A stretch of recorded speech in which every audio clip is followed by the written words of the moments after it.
So, I used this stuff in my hair last night.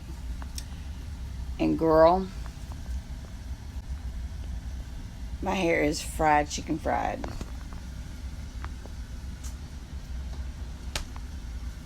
Fuck my life. Look at this. Look at that breakage. What is that? What is that? I look like I am one of those blondes that have tracks in my, like, fake. Oh.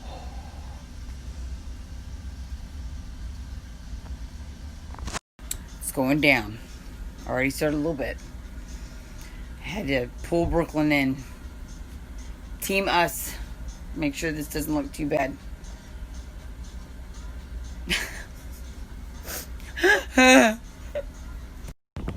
So, I did this to myself.